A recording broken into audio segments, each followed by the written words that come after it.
A lot of people think that when you have malaria, automatically you have typhoid. That's false.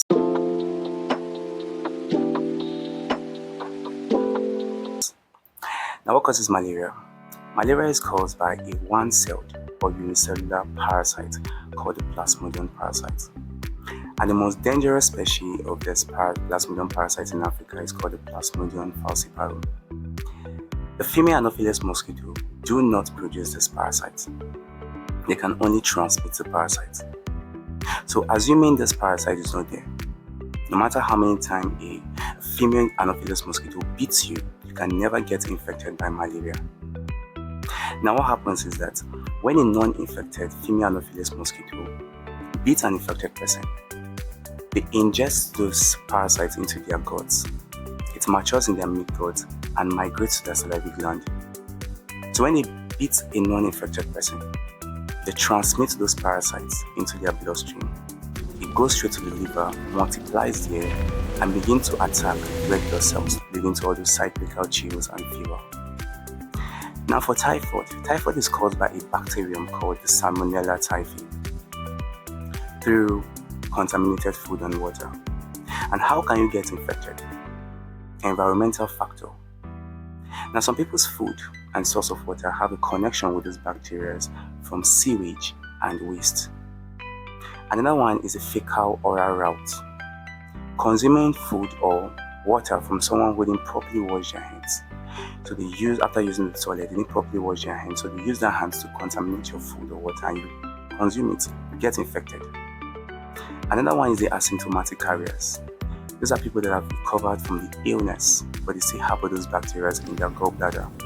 So it sheds in their stool. When they contaminate their hands with their stool or their urine, and they use that same hand to contaminate your food and water, you get infected. And they also can reinfect themselves. It's called the auto-inoculation, self-infection. When they use that same hand to eat, to consume something without washing it. Now, typhoid is a bacterium causing disease, right? It is treated using antibiotics. Malaria is treated using anti-malarials. You cannot use anti-malaria to treat typhoid. You cannot use antibiotics to treat malaria. Now the symptoms. They have similar symptoms like headache, weakness, fever. But malaria comes with a special kind of symptoms like shivering, like sweating, like joint pain, like nausea and vomiting.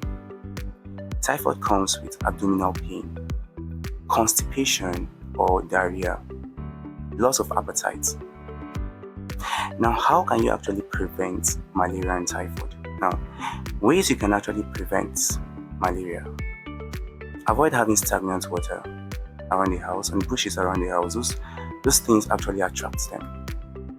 You can use mosquito repellents, mosquito nets, mosquito spray, and you can also use malaria preventive vaccines. For typhoid, drink clean water. Wash your hand thoroughly, frequently. Wash vegetables and fruits that you want to consume thoroughly. And again, maintain personal and environmental hygiene.